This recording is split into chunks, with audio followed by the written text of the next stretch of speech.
Okay.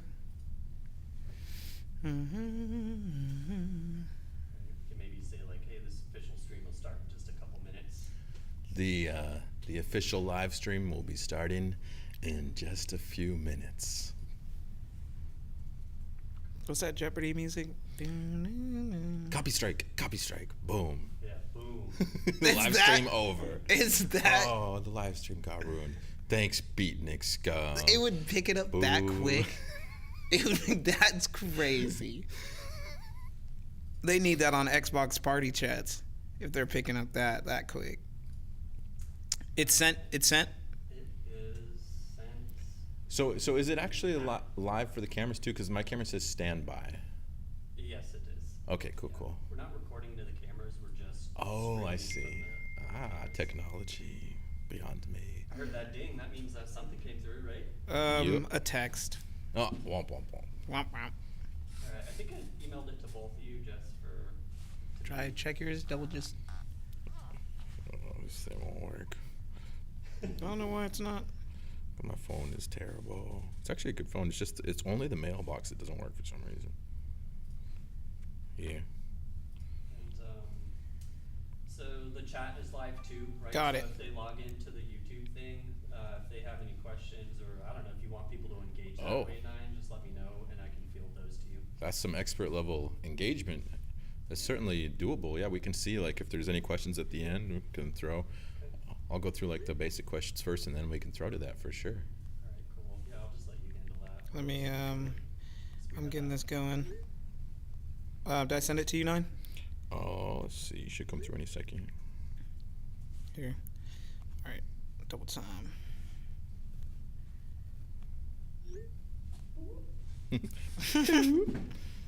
There we go. Now I just need to copy and paste myself. Hell yeah. All right. All right, recording, audio. Oh, wait. Sorry. 1 second. I'm almost there. Yeah, audio's just rolling. It's good. Okay.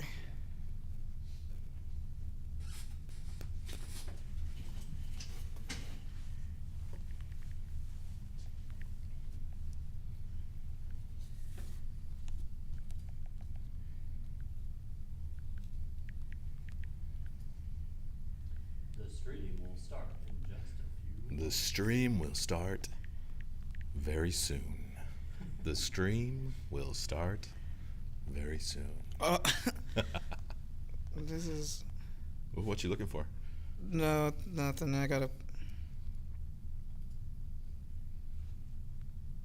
I was making. I'm not technologically savvy. I'm 28.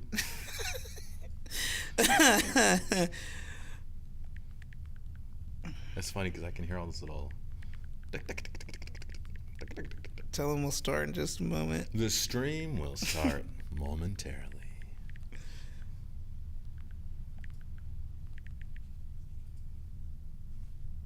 There we go. All right. You good to go? I'm turning my phone on silent in airplane mode. Airplane like a mode. responsible individual. Let's go. Let's go. Phone down. The interview starts. All right, buddy, are we good to go? I can just start? Yep. All right, thanks so much. This stream will officially start now. Welcome, Beatnik Scum. Congratulations on releasing your newest album, Inner Thoughts of a Melancholic Mind. I've been looking forward to this since we first talked about it while you were going through the writing and recording process. It's a vulnerable and honest record, which is my favorite kind of record. I'm very excited about it. Before we get to that song and start talking about it, I also want to say this is the first time that Alchemy of Artistry is live with video. First time. And that is thanks to the Library of MusicLandria being an awesome space. You can see some instruments behind me. This is an instrument lending library in Sacramento. You can come here. It's just you need your, just like a library. You've got your address. Put a little credit card on file. The lending itself is actually free. So if you are a musician and you're wanting to become a musician, this is a place where you can get access to those instruments so that you can do everything that you need to do to make it happen for you. So thanks so much to MusicLandria for Shout hosting out us. to MusicLandria. Woo! Yeah, audience noise, you know. Perfect. Well, no, you're good. Right before we get into it, I actually just want to start with just playing the song itself. Okay. So I'm just gonna do that right now. Let's get into Finding My Way. Finding my way.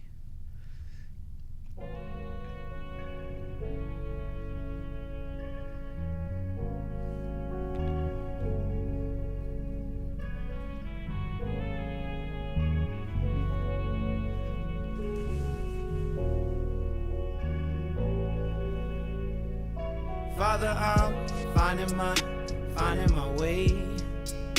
Mother, I'm finding my way.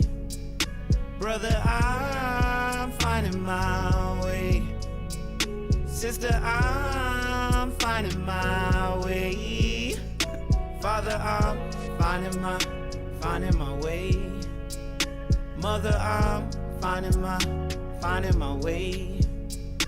Brother, I'm finding my way. Sister, I'm finding my way. Let's take it back to the day when I was 16. Distinct feelings that would make a nigga shifty. Had to put cold steel to the wrist as I sat there pondering if anyone would miss me. And the devil he tempt me, shows me your grave as he claims he the only one who gets me. Rock a smile on my face like every day, just to hide that the inside was empty. Damn, I ain't good right now, needing some holy divine intervention from my self-inflicted type of tendencies I was intending to ride. Never waver, must endure the tide, pulling me in, dragging me from the light. I've been on the verge of breaking, was greatly mistaken to think I could put up a fight, but Father, I'm finding my way. Mother, I'm finding my way. Brother, I'm finding my way. Oh, sister, I will find my way. Father, I'm finding my way. Mother, I'm finding my way. Brothers, I'm finding my way. Sister, I'm finding my way. Father, I'm finding my way. Mother, I'm finding my way.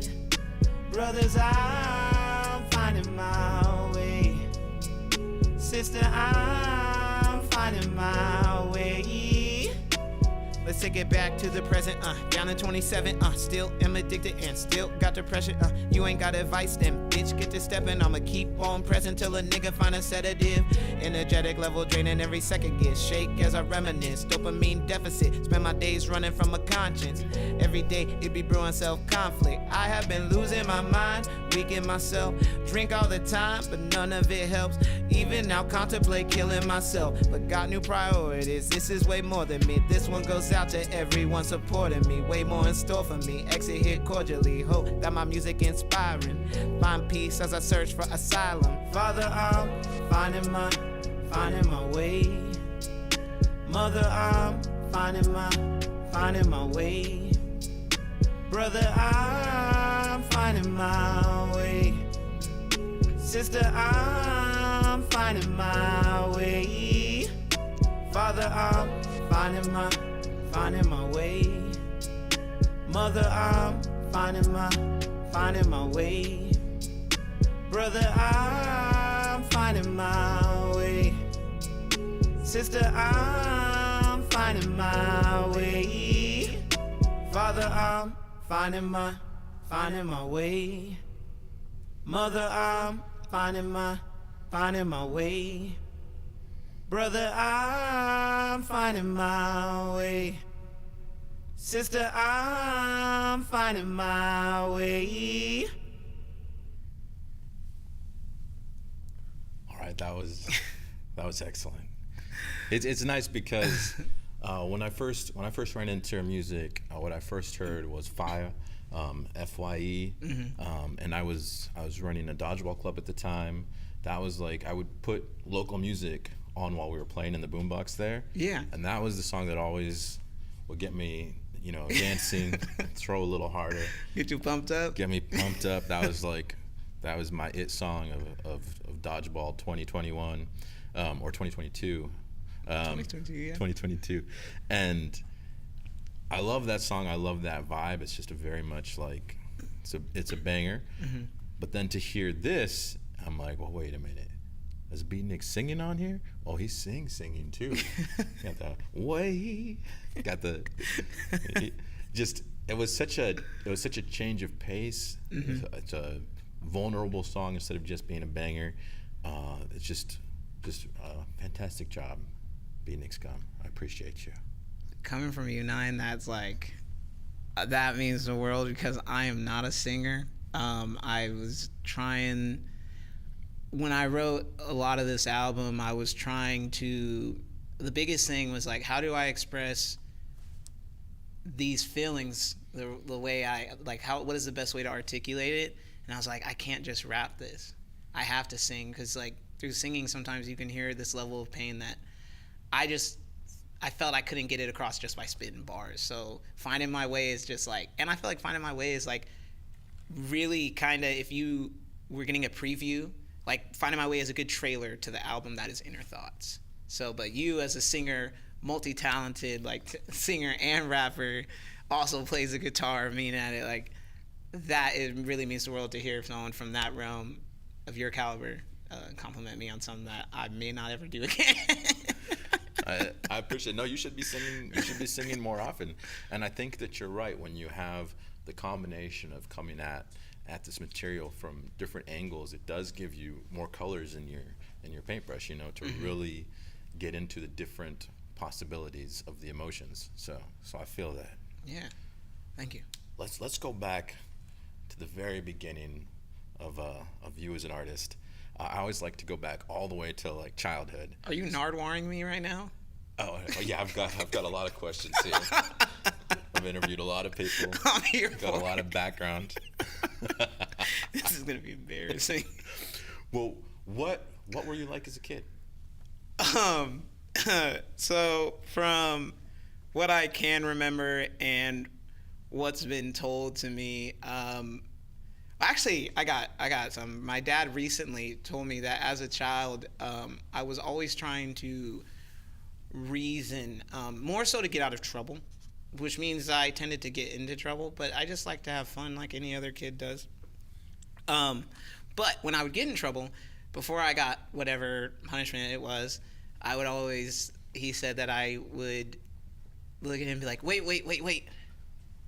Do we really have to and try to work back, which is crazy because that's how I apply, that's how I handle most situations in life. And having that revelation was I'm I was like this as a child. That makes a lot of sense. But mostly I was pretty, my siblings might say different, but I was pretty easygoing. I like to be outdoors, climb trees a little bit, and, hung out with my friends across the street in South Sac, and honestly just miscellaneous kid stuff. That's as far as that I can remember of my youth. By the way, speaking of that, because I also was a big time tree climber. Yeah. Have you tried that recently? No, and with good reason. Have you tried recently? I have, and it did not go well. How did it? Are you good right now? I mean, I'm lucky to be good. I strained myself even though I only got 6 inches up the tree. You didn't fall, did you? No. Okay. I wish that I had gotten high enough for falling to be a possibility.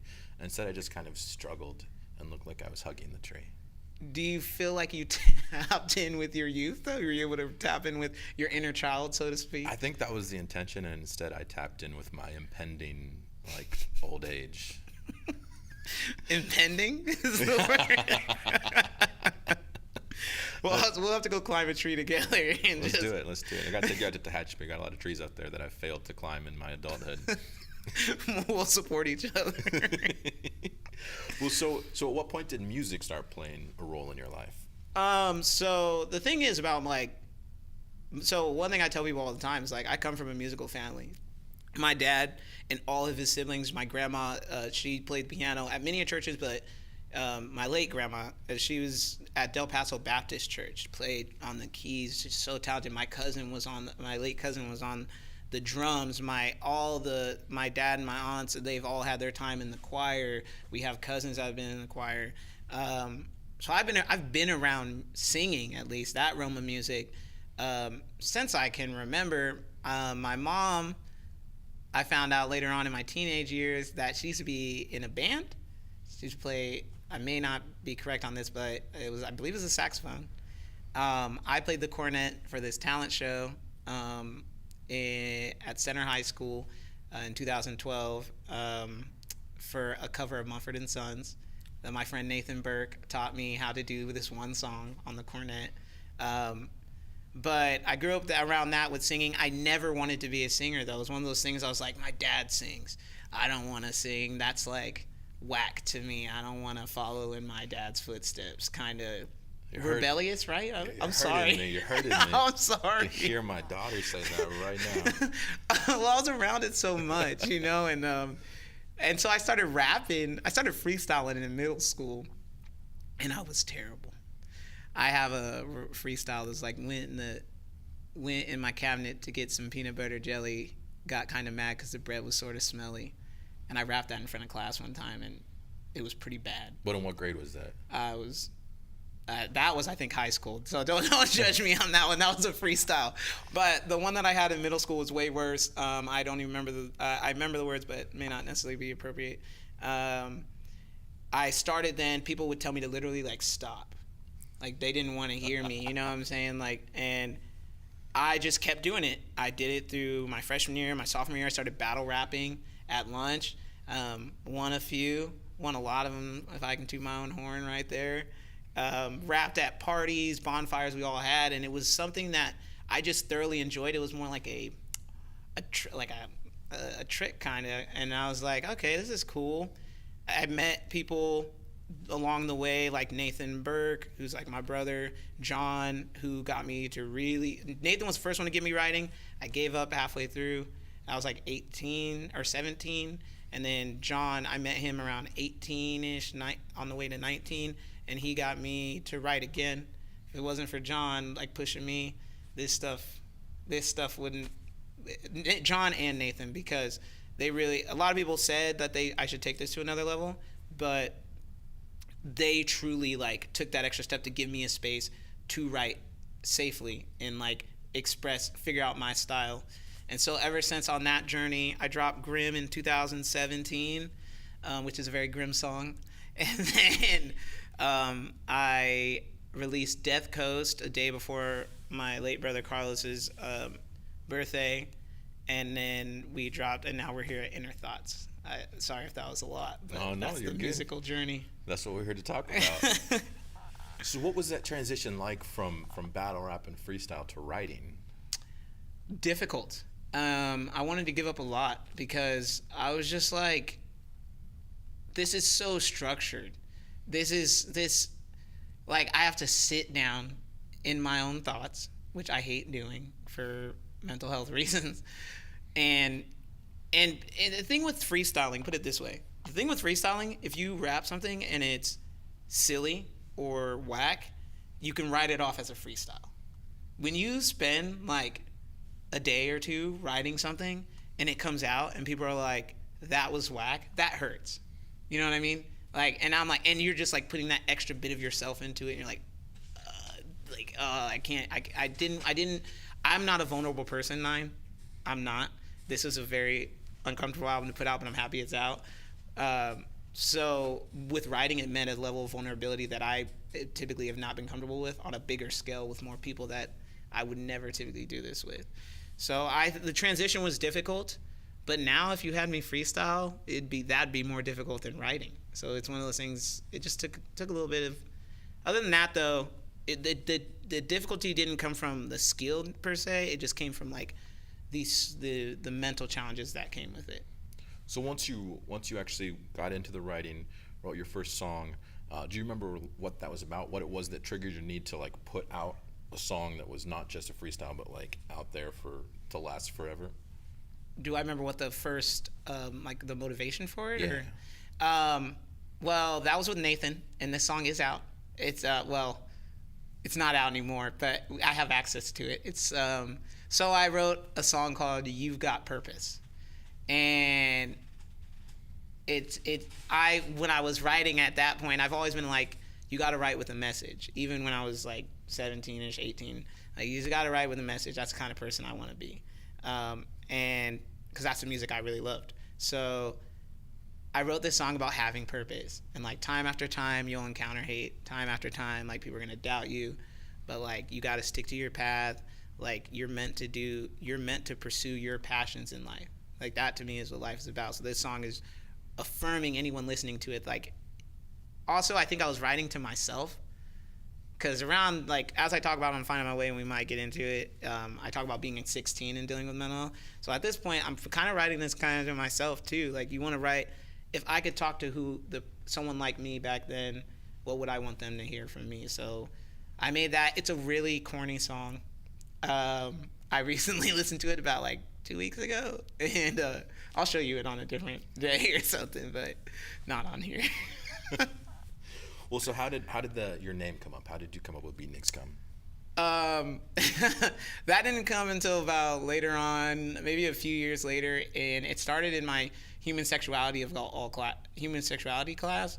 I went through a few different hip hop rap names. I went by Big Daddy E, which was more than just a rap name at that point. That was just a nickname, a silly name. And then MC Spyro from like Sony the Dragon, and that was in high school as well. I think it was MC Spyro for a while, and I remember sitting in class. Hearing about beatniks, I heard about that not in human sexuality, but I think it was in my class before that, whichever class that was. And we were talking about beatniks, and I just really resonated with like what they were about, at least from what I was hearing from the aspect of what my teacher was teaching.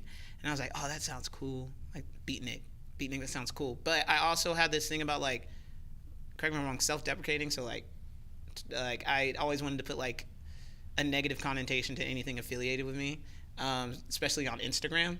So I was like, beatnik, and I was sitting in human sexuality. That's what it was. I was sitting in that class, and I was messing with my Instagram, and like beatnik was taken. I was like, it is too plain anyways. What can I throw in there? I was like, scum. I like the way that sounds, Beatnik Scum. And it was an Instagram handle before it was my rap name. And then after a while, people started asking me what my rap name was when I would like freestyle and stuff. And I was like, Beatnik Scum. And then people were like, I like that name. And I'm like, cool. So that's how we got Beatnik Scum. It's got me some person I met, or Jenna, don't get mad. On a dating app one time when I was in Portland, I think someone was bothered by my name being Beatnik, but they didn't really elaborate too much. They just like critiqued that I would go by that name, and then like unmatched me. So I don't know. To this day, I don't know if did I do something wrong? I actually have their info here. Okay. We're gonna call them now. Oh. And get to the bottom of this. War of the Roses. I would bolt out. So when you do sit down to write a song now, like what's your process there? What comes first? How do you go about doing that? Full honesty, full transparency. None of this will be used to me in the court of law. I'm just kidding. Well, I'm kind of kidding. I use this tea, this honey microdose tea, and most of this album was written through that journey, because I was doing that to help myself mentally. So this is the new writing process. Prior, I would typically get drunk. I'm just gonna be honest. I would get at least a good buzz to allow myself to be vulnerable with myself, because it's very difficult to do that sober. And then I would start writing. I do listen to the beat probably a week before, probably like 20, 30 times, freestyling over this beat. I don't even start writing until like I got like a freestyled maybe like 8 bar. And then I'll come back, build around that 8 bar, take stuff out, and then adjust or edit, finalize it. Now it's the tea thing.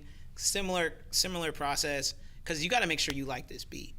You know what I'm saying? That's like, I'm not producing it, so I don't want to write, which I've done, which we'll get into on Finding My Way. There's been times I've written songs to things and then they got revamped or just scrapped because the beat was just didn't hold up when I listened to it because I rushed it.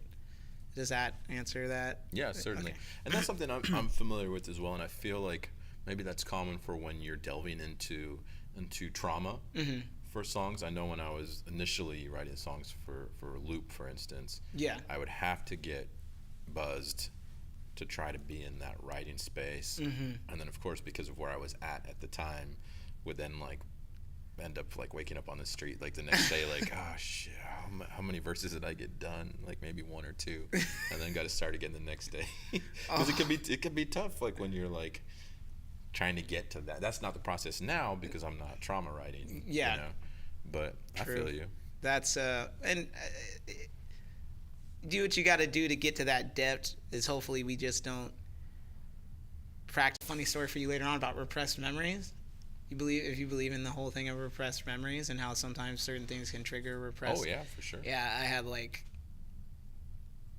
something like trigger something in my brain, and I was like, whoa, trauma. It's a delicate thing, you know. Like maybe that's not even the right word, but like you're just like, dang, what cabinet in what aisle was that stored so neatly tight that it took this to just unpack something? Yeah. So now that you're in the process, you've made albums and stuff like that, what is your recording process like now? I will speak for John and myself on this and say way smoother than it ever was before. The recording process, so I record my friend John up in Auburn. We have a little studio space in his bedroom, super dope setup, we use Pro Tools, and nowadays what I do is I rehearse naturally at home, make sure I can do the song over instrumental in my car about a week before. Sometimes it's still I lack, but I show up to John's, we crack a beer. This is the recording process. I'm gonna walk in, hey, what's up, John? How you doing, Elijah? We sit down, typically eat lunch from Taco Tree up there in Auburn, and then crack a beer open, get that going, get a little comfortable, then pop open Pro Tools, play the beat a couple times, and then we just go right in. You know, I'll do like a rough take, not recording, just, you know, naturally you get the vocals right and everything, and we go from there. Pretty straightforward. Now, before it was pretty whack. It's on my fault, not John's fault. So how about performing? You're an excellent performer. Thank you. One of my favorite live shows. I love the Beatnik Scum, Beatnik Scum. So when you first started performing live, how did that make you feel versus how you feel now when you're out there? Sorry. How did you feel before when you started versus how do you feel now? Like, what was it like with like nervousness, or you just feel confidence, or what is that like for you? See, I know that there's people out there in the world who know me from my high school days and like, oh, Elijah was this, he's just an entertainer. He never was worried about doing this kind of stuff. That is an absolute lie. The first time I performed at open mic at Golden Bear, it was, and I had already done a show. I was part of a band. I had done a show when I first moved back with this band, Minor Setback. And I've done that. But the thing is, I went up here to rap in front of these people I had never, because at the Minor Setback show, a lot of people were people we knew from the same suburb area, like we all went to high school. But open mic was a room full of people I don't know any of you, you don't know me, like you're all about to judge me. I was so nervous. The only thing that I had practiced with being on stage before is like you just training my mind to just get up and go, get up and do it, just disregard that feeling. Now though, like I get up there and I'm not even worried about who I'm performing in front of. Like I'm super grateful for whoever's there, whether it be a crowd of a ton, a crowd of one, or a crowd of none. Like you got to bring that same energy. Now my worry is, how do I provide an experience better than the last one? Because to me, like, that's all it's about. You know what I mean? Like, I could rap and have a good set, but did the crowd really have fun? Oh, there was a little kid at this show who really likes your music and he was dancing. I have an extra hoodie. I'm just going to give this kid a hoodie because this kid's going to remember this for the rest of their life. They were just vibing out. They're just having fun. Shows, in my opinion, should be about experiences. And so my stress all the time is, are they going to have a good time? Are they going to have a good time? Not like, are you going to bomb? Like, which is what I used to worry about. Now, I mean, that can still happen, but I'm more like, how did they feel about the show? Versus like, how do I feel about the show I'm about to put on, if that makes sense. That's interesting. Yeah. I think you're ahead of me. I've never gotten to that stage. No. What do you mean? I don't know. I've known 25 years now. I need videos of what you're about to share. Well, I like to be Zangief. Yeah, no way. Yeah. From Street Fighter? From Street Fighter. So I bought like a tiny pair of like red Calvin Kleins, and I put on giant red boots and my underwear, and I go play shows. I played in like dive bars in Bakersfield, just in like tiny underwear. In Bakersfield? Yeah. He took me to Bakersfield. If you've ever been to Bakersfield, you understand how brave Nine was to come out and looking like Zangief at a dive bar in Bakersfield. They loved it. They were confused at first, but they're like, we've decided we are on board. You were bold, and I love it. I have so much admiration and respect for this man, Nine. And just another reason just listed today. That's awesome. Can we have videos one of these days? I'll look for something. But now let's get into the lyrics. So for this podcast, what I typically do is I read sections of lyrics, and then we just get into it. So I'm going to start here. Father, I'm finding my way. Mother, I'm finding my way. Brother, I'm finding my way. Sister, I'm finding my way. So right at the start here, we have this singing element that seems to be saying two things at once. One, that you're struggling and attempting to find your way through whatever struggle that is, but also that you are making the effort to do so and having some success. So it's almost simultaneously saying that you're in trouble, but also working on getting out of that trouble. Well, what are some of the things that you're referring to when you sing that? So, fun thing about this song is I'm addressing my siblings. I have 3 brothers, and one sister. Well, 2 sisters. And this is something my dad had recently found out after my friend had passed, Carlos, in Portland, or when I was in Portland. I had made a comment to my father about like being able to understand why Carlos, I understand how this incident kind of happened.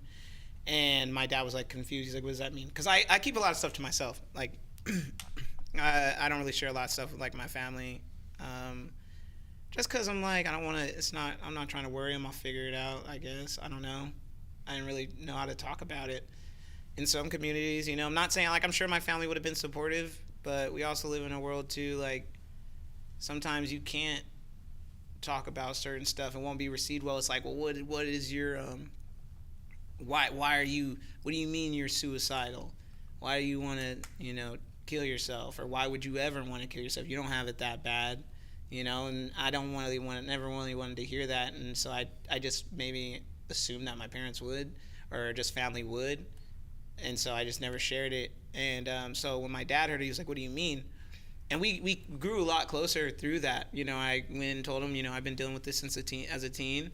And I don't know what started it per se. And so this song is like addressing, letting them know. The other part of it is like a lot of them are hearing this song. When they heard this for the first time, I'm telling them like they're hearing this. This is all new information, for a lot of them.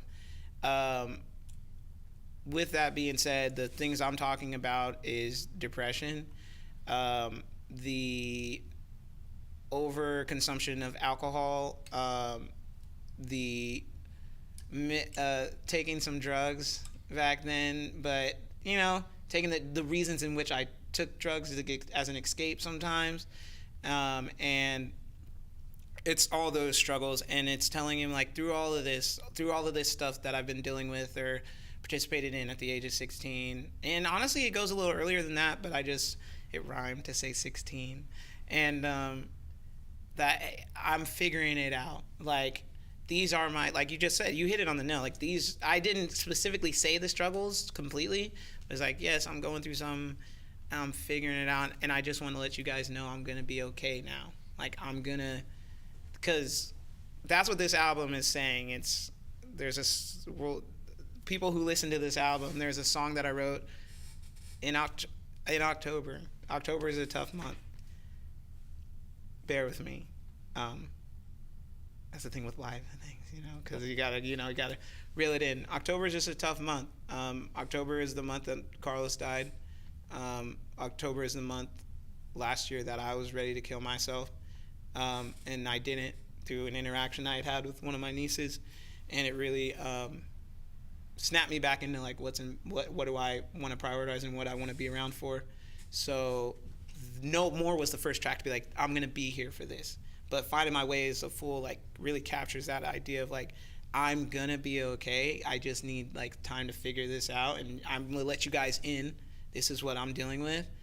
I'm gonna figure it out, but like, this is like where you now know that maybe you can help me figure this out. But it's also saying like, I'm gonna be okay, like, in the long run. I think that's very powerful. I think it's a powerful thing to express and to share, and a necessary thing. So I appreciate that. Yeah, thanks. I was like, had to like a little uncomfortable. If it was with anyone else, if this conversation was with anyone else, man, I appreciate you, Nine. I appreciate you too. Let's take it back to the day when I was 16. Distinct feelings that would make a man shifty. Had to put cold steel to the wrist as I sat there pondering if anyone would miss me. And the devil, he tempts me, shows me a grave, and claims he's the only one who gets me. So now we're getting into some darkness and depression, suicidal feelings as a young teenager. Mm-hmm. What were the kinds of things that were making you feel that heaviness at such a young age? I think just in life, like, so I'm very hyper aware of just what's going on around me. And even in my youth, like, I just started finding like the world can be at least then I was just more like, the world is a depressing place. And I grew in some places I grew up in, or what I saw at different points, you're just seeing like, yeah, there's other people who have these lives that are pretty much like, it's like almost like different worlds, even though we're on the same planet. And I was like, but was witnessing so many jaded and negative things going on, even if it wasn't happening to me, like things that happened to a family or like friends. And that was one thing. I was like, man, this world like sucks. And then just trials and tribulations I was going with in my youth that probably aren't that big now than like if I look back now, but it just felt like my whole world was like caving in on me. I had really bad body image. Also, like, I had multiple things. So it was like body image issues. Like, I didn't like the way I looked. I didn't like the way I dressed sometimes, because like I had like holes in like certain clothes and stuff, or like I had like the cheap shoes. So it's high school. People. I'm not. It's high school. People. Mess with you or whatever. But I'm not a saint either. You learn how to just bounce back or retaliate to the people who try to press you, I guess, after a certain point. But also at that time, I just felt like a mental low. I can't explain it. Like, it's like I told my father, like, I was like, I don't know when this started. You know what I'm saying? And I also felt like I was trying to be a good person in the world a lot, which I'm sure a lot of people feel like this, but I felt like, why? Because bad stuff would keep happening, and you're just like, why? Like, why do anything? Why be good? Why do good things for good or for people? Like, why? Like, this is whack. Like, So there was a moment where I just think I just overwhelmed by a lot of negative stuff going on, and I was just like, I remember I was outside, sitting on this like bench in the backyard, and I didn't cut my wrist per se. I was messing with the knife, the cutting side of the knife, pressing it against, you know, my skin, and like just contemplating it as I'm rubbing the blade against my skin, and thinking like, why, like, you know, like why? And sometimes the thing about physical harm, I think that sometimes people generalize physical harm to like, oh, cutting yourself, but it's like you can hurt yourself in other ways, right? And for me, sometimes reminding myself what that blade feels like, the skin is reminding me what feeling is, because you can kind of feel like numb when you're going through a really depressive state. And so having that blade pressed against my wrist was just reminding me of feeling, you know, because I felt kind of numb at that point. So I don't know. That's, yeah. I think that's something that people, not everyone understands how necessary and important the arts are at a young age, because that idea of feeling overwhelmed with depression, that some of it comes from you, some of it comes from the outside world, and for anybody who has like these artistic needs or like internal pressure to do things, when you don't yet have the skills to actually express those things, they can become so heavy and so damaging. So I relate to that a lot, especially as the level of my depression as a teenager didn't really make sense. Yeah. But I didn't yet have the tools to alleviate the things that you're feeling, you know, the things that are going through you. And so I always get so distressed when I see people not value the arts, because it's not just music, it's any way that you can express yourself, but it's so necessary for survival, really. I agree wholeheartedly. I think the way you articulated that was perfect. Like, that's what it was. Like, looking back now, you know, with what other stuff I'm dealing with, and I'm like, man, you know, was it, you know, it's just different, you know, but I didn't have the right proper ways to even deal with it, so it is what it is. No, but that's the song, though. Then you started finding your way. I started finding my way. Rock a smile on my face like every day, just to hide that the inside is empty. Damn, I ain't good right now. Needing some holy divine intervention from my self-inflicted type of tendencies I wasn't tending to right. Never waver, must endure the tide, pulling me, dragging me from the light. I've been on the verge of breaking, was gravely mistaken to think I could put up a fight. There's a lot of religious imagery in this section, asking for divine intervention. Was religion a part of your life then? Is it a part of your life now? It's more of a part of my life now. It's funny that you note that, because, you know, I feel like my other album was like super like satanic. But I was a different person then when a lot of that was written. But yeah, so the fun thing, the interesting thing about that, though, is that I do remember 16, like, because I grew up Baptist Christian. I stepped away from it very early on, like, I think maybe 13, 14. I just, like, I don't like church, and I don't believe in God. You know, I don't, if there's a God, I have a bad taste in my mouth about them, because that's the things I would see or knew about going on in the day-to-days of the world. I was like, how can you just sit by? I just didn't understand it. And there was a time when I was 16 that, like, I remember walking and I was just angry. You know, when you get tears because you're so angry. It seems so trivial, right? Because I was, like, mad at this entity that I don't even know if is real or not, but I was so mad. I was like, if you're real, like, I hate you. And I kind of just, like, was so angry and crying. So thinking back to that, because a lot of this album was thinking back to these moments, really diving deep on. It's like, you know, back then, like, when I was, you know, speaking the Lord's name in vain, you know, I really could have used some divine intervention right there. And there's another song where I'm like, on this album, where I'm like, where was he, you know, still, because sometimes, but you gotta understand, if you do believe in any form, I'm not preaching religion to nobody. I wouldn't even say I'm Christian right now. I believe in spirituality and navigating that field. But that's what I was saying, is I could have used, that's just saying I could have used some divine intervention right there to help that kid. Just like reassure me, or just let me know that, like, I don't know what I was really hoping for at the end of the day, right? You know, how many people pray on earth and wake up and still face their day to day? I mean, that when someone needs divine intervention, that's kind of like, that's where they're at though, right? Like, yeah. I don't know. I need help of some kind, please. Yeah. And just my understanding of what you meant, just because I know there's going to be some people who are religious in a way that when they hear satanic, they're going to not quite understand what that meant. And I feel like what you meant was like that there's an actual religion that's like, do what thou willst. Yes. Thank you for that correction. Thank you. So when you say the last album was like maybe even slightly satanic, you don't mean I'm trying to bring forth the demon lords. As you're just talking about, you kind of did whatever you wanted and, you know, screw everybody else. Exactly.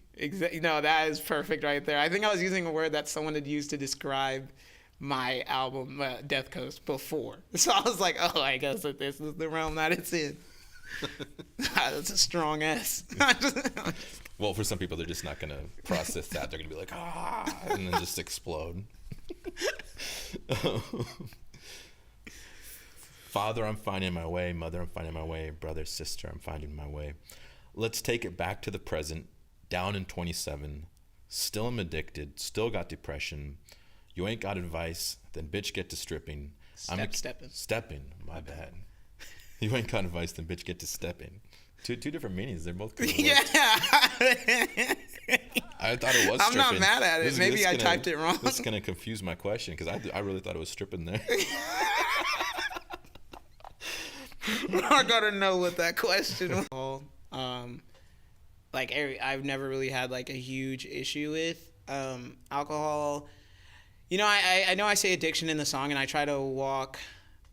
You know, I try to be careful with that word, right? Because addictions, there's varying addictions and severity, like degrees of it. You know, like my father, you know, he's been sober but struggled with like alcohol addiction. You know, that's why he's always concerned about us drinking and stuff.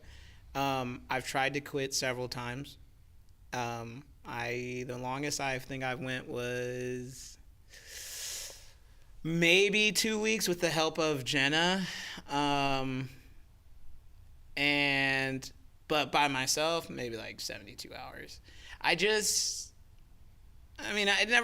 never been a problem where like it's messed up like my day-to-day functionalities, but it definitely after a while, like I'm like I gotta get drunk, because like if I'm left alone sober too much in my head, it's just too much sometimes. So that's why I say I jump there. I'm like still am addicted, and I'm referencing alcohol 100%.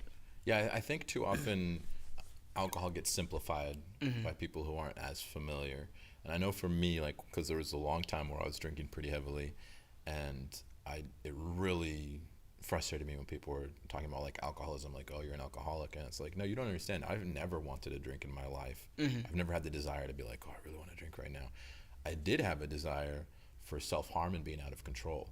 So like I had a huge problem with alcohol abuse. That was like a thing that I would use to get to where I wanted to go. But to me, it was different than like having that addiction to just like, there's so many different ways that it can go. Yeah, I didn't even think about that. That's really, yeah, no, that's true. Yeah, for me, my addiction was to self-harm for sure. Not so much a drink. If I could figure out a different way to do it, I'd do it different ways sometimes. Oh man, yeah, no, I definitely look forward to the drink for sure. I like the taste, and I know the escape I'm about to grant myself when I just knock a few of these shots back. Sometimes I'll just drink from the bottle because I'm like, let's get it going. I ain't got time. Pass me that shot.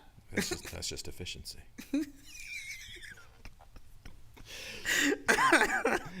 Energetic levels draining every second gets, shaken as I reminisce, dopamine deficit, spend my days running from my conscience.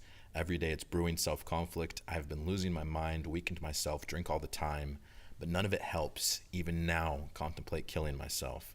But got new priorities. This is way more than me. This one goes out to everyone supporting me. There's way more in store for me. I'll exit here cordially. I hope that this music's inspiring, and I find peace as I search for asylum. Father, mother, brother, sister, I'm finding my way. I love cordially. You do. I do. You know what? Like, sometimes What do you love about it? it's just such an unusual word to put in a song. Yeah. I love it when I see, like, there's certain words that you just don't see in lyrics. Yeah. And so, like, to see something like that thrown in, it actually, like, as a lyricist, it delights me. That's the word I wanted. I'm filled with delight. That's what I'm looking for. So this song ends on a hopeful note, and it sounds like, of course, you still have struggles with depression, with drinking too much sometimes, but that you're really locked into a purpose, and that making and sharing music is a huge part of that purpose. Can you describe currently what your goals are in making music and being part of a music scene? Yeah. I mean, you know who Kid Cudi is, right? Yeah, most people know. Kid Cudi's albums really helped me in my youth. You know, I always felt like his message was, I could relate. There was someone, also as a black man, I was like, yo, this guy's talking about like all this like his depression and his battles right now. And I was like, I'm not alone. You know, like that was like that first artist I listened to that was like, I'm not alone. And that really helped me to kind of go play his album. Like, I know some, like, his music can be depressing, I guess, but I don't really like to say it's depressing because it's kind of healing, you know, to feel, like, to know that, knowing that you're not, being assured that you're not alone in this, it's kind of like a place of peace, you know. And with that being said, everything that album meant to me, when I wrote this album, and you know how long I've been talking about this, even to you, and like, what I'm hoping for is this album is that there's someone out there who may be going through something similar, or it could be completely different. But I just want this album to at least be, if not just a temporary a momentary place of peace for them in a day of trouble or whatever is weighing them down. Something that, like, maybe they can find a piece or two from different songs that are like, oh, he tackled it this way, maybe I'll try this. I just want people to heal.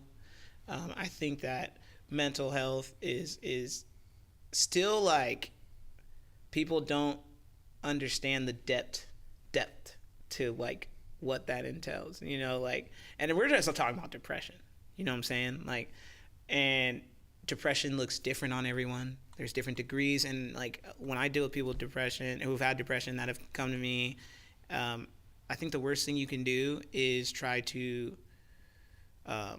critique like why someone may be depressed, instead of trying, and under the rouse of trying to understand. You know, I'm trying to understand, but like, dude, you're laughing all the time. Like, how could you be depressed? You're smiling all the time. You see, you're making music, you're doing pretty well. How can you be depressed? And it's like, but that's what I hope for. And in this music scene is that hopefully when I'm done, this music helps somebody. It's not about anything else to me. Like, music has always been something to help people, tell stories, heal people. And that's all I want. I'm telling a story and hopefully heal. And the connection. And the connection. The connection, because that's like such a big thing. Like, if someone else who's listening to, and they feel, they go through those same things, and there's so many of them, but then they manage to connect with what you're doing in that way, that unlocks in them the ability to work on that. Yeah. You know? Because they're like, oh, it's like, it sounds silly to be like, oh, I'm not alone, but that's actually such a big, important part of unlocking yourself so that you can work on yourself. That's real. That's real. No, I agree. That's real. Well, as someone who also goes through depressive states, sometimes drinks way too much. I've been very good recently. But in the past, I'm happy for you. In the past, sometimes drinks way too much, and also finds purpose in making and sharing music, in which I'm honest about all of these things. I really appreciate you writing and sharing this record, in which you don't pull back from who you've really been and who you really are. This is the kind of honesty that I always want from music, but so very rarely hear. So I really want to thank you for that. Thank you so much. I can't explain how grateful I am for your words. And honestly, like, anyone who doesn't know, like, Nine is just a super talented artist, and like, he writes with purpose for sure. And if you listen to his discography at all, like, you'd understand why what he's saying to me means as much as it does, because I know you're about lyrics. I know you're about lyricism, and this was just a really uncomfortable album. There was times I wanted to scrap this whole thing, dude. Finding My Way went through 3 revamps before we even got to that song. And not even just this song, but as an album, there's just like, there were times like I would sit and talk to Jenna and I'm like, this is a bad idea. I don't think anyone's going to like it. I'm scared. Like, you know, I'm putting my heart out. And even this song, I'm putting my heart out. I'm telling you guys, like, anyone could have been like, have you really been dealing with depression since you were 16? Did you really put a knife to your wrist? You know what I'm saying? Like, I was worried about all these, like, interactions that could have happened, and honestly, none of them have happened. If anything, there's been so much connections formed with people who've listened to the album, like, through contacting me, like, after listening to it, meeting in person, and so thank you. It was like, thank you, because it was definitely difficult to get this out and be that honest. Well, you've been killing it. Nah. You've been killing it, not just with the releases, but with the shows. What do you see as your future in music? I don't. You know, what I would like is, naturally, I definitely want to help my family out financially, so there's got to be some financial turnaround at some point. But honestly, mostly what I would like to see for myself is something along the likes, I messed up because I people know what I look like, but some of the way MF Doom did it, you know, like, that was just, I think that is like the best. I wish I could have taken my rap career and done it the same way MF Doom did, like, keep that certain amount of, like, secrecy and privacy to, like, a scummy drippy mask would have been so sick. It should have just stayed. It should have just stayed, or like the gorillas, you know. But that's what I see, or what I see now is, you know, I see success in it. You know, what I see is that people possibly use it, like, referencing, maybe even this album. You know, they studied To Pimp a Butterfly. You know, I don't think my album's study worthy, but definitely worth a dive in. You know, here's someone's perspective of depression, and I just plan to keep making music that hopefully helps. I got different topics coming along the way, but when I'm done, what will be said is that there was an impact. It wasn't about Beatnik being the #1 rapper in the world. Like, it's like, he made sure, and when people talk about me when it's done, like, hey, his music always resonated because he was always had a message. But before we wrap up here, we're here in Sacramento. We're here at the Library of MusicLandria in Sacramento. Beautiful place. This is kind of a little big city with a lot of potential. What do you think the local artists can do to make the scene more successful here? And not just the artists, what do you think the local population can do to help lift up and support their local arts scene? Well, the fun thing about support is there's many, many, many ways to support. So I'll start off, if you are someone who is a fan of any local artist, and that doesn't have to be just music, it can be artists across all definitions of the word or the title. The best way, I always tell people, because I cannot tell you the best ways to support Nine, and Nine cannot tell you the best way to support me. Tap in with your local artist and ask them, how do you like to be supported? You know, and check in, because, like, for me at least, what I'll say is, monetarily, monetarily, I don't like to put an expectation on that. I always tell people, at most, like, did you share it, you know,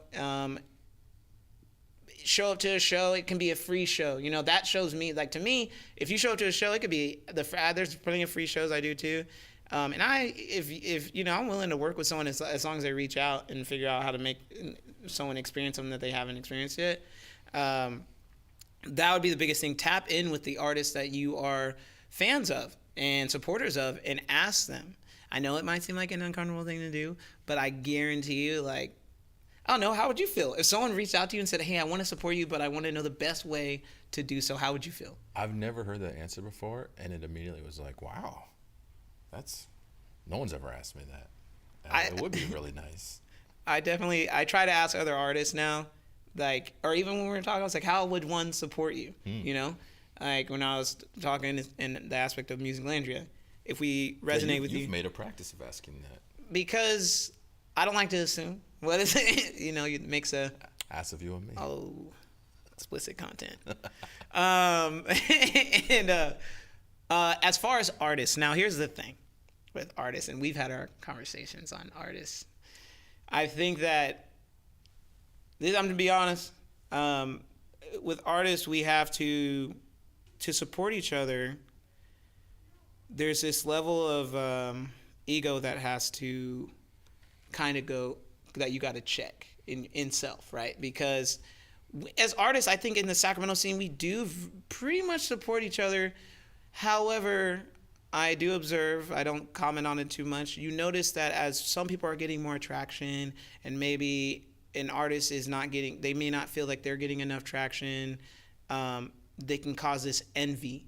And then all of a sudden, this envy gets in the way. It can ruin relationships with artists. You know what I mean? Like, I can be envious of something you didn't do anything, and then I start treating you terribly, and maybe the next time you have an opportunity where you would have helped out another artist from Sacramento, you remember this bad blood. But going on to that, though, you know, I'd say artists, because when that ego gets involved, that division comes. And when that division comes, Sacramento, anyone from here knows, like, Sacramento's been on the verge of, like, something blowing up here. And it's always at that verge, I feel like. It's at this bubble that just won't seem to pop. But the reason is because every time we start unifying, there's someone or someone that starts causing this division. And as artists, we got to stand by each other as artists and not even let people that may be, like, labels or, like, anything. Like, as artists, we have to stick together as a community. Like, I understand we may have, like, going under different routes and work with other people. But if someone else is trying to have us divide from our own artist community, we need to see that that is a problem and stick, because Sacramento will blow up the day we really unify in that. We're not LA and we're not San Francisco that has that already attention on it. You know what I'm saying? Like, Sacramento, people know about it, but they don't know about it, you know, and we're the capital. But the last thing I'll also say is another way that artists can support each other is actually what you did and what you've continued to do. I'm gonna give my flowers to Nine here. And there's a few other artists, you know, Niles has done that for me, put me on a show, a couple shows. Nine has taken me all the way out to Bakersfield. You know, Andreas, though he may not be an artist, that he works with Foreign Native and A&K, and he brought us to Ohio. It's that camaraderie of, like, hey, or I'm talking to you about, like, going to LA, like, hey, and I asked you, hey, would you be down to go with me to LA if we have a show over there? Would you want to, like, it's bringing that back instead of allowing, like, even if we go out of town, like, you know what I'm saying? Oh, we have this Bay Area artist to open for you. Yeah, no, I'm going to have someone from Sacramento open, because guess what? They're doing that here.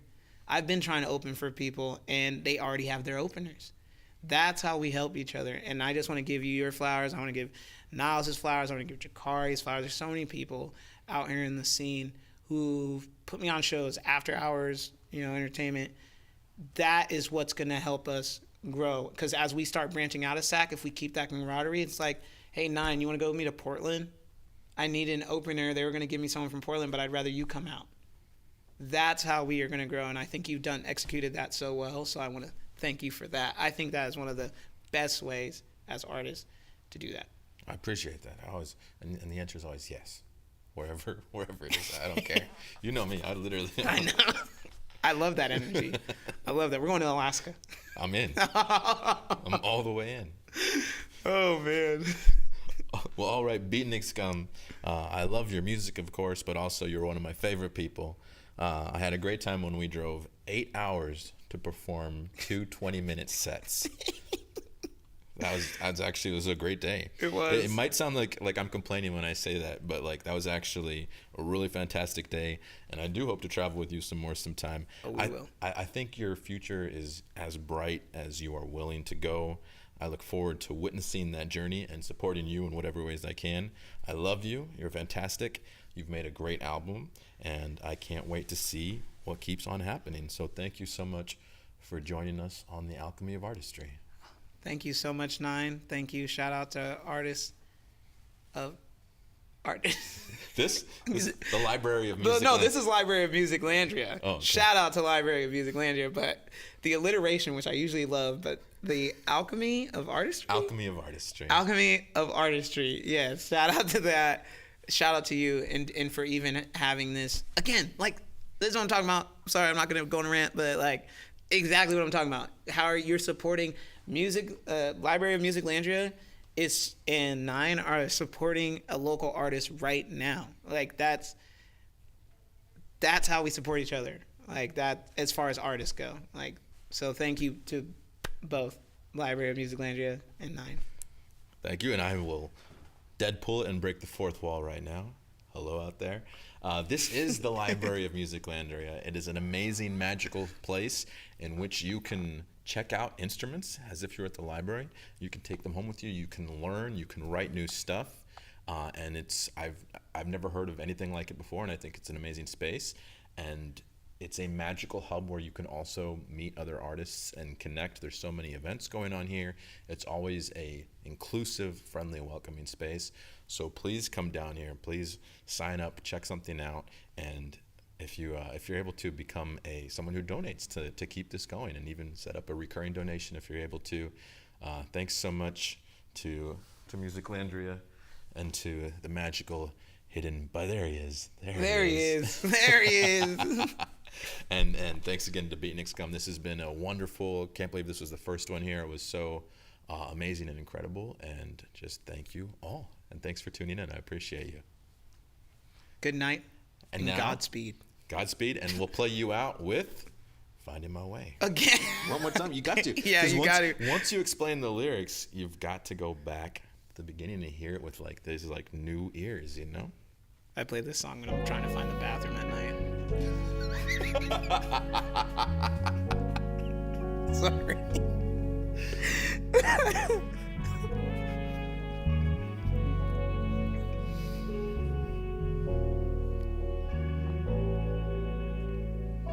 Father, I'm finding my way. Mother, I'm finding my way. Got the phone light out. Brother, I'm finding my way. Sister, I'm finding my way. Father, I'm finding my way. Mother, I'm finding my way. Brother, I'm finding my way.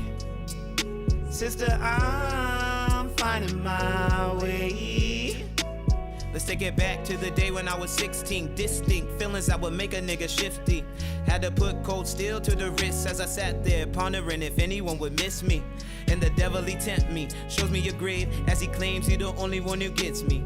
Rock a smile on my face like every day, just to hide that the inside was empty. Damn, I ain't good right now, needing some holy divine intervention from my self-inflicted type of tendencies I was intending to ride. Never waver, must endure the tide, pulling me in, dragging me from the light. I've been on the verge of breaking, was greatly mistaken to think I could put up a fight, but Father, I'm finding my way.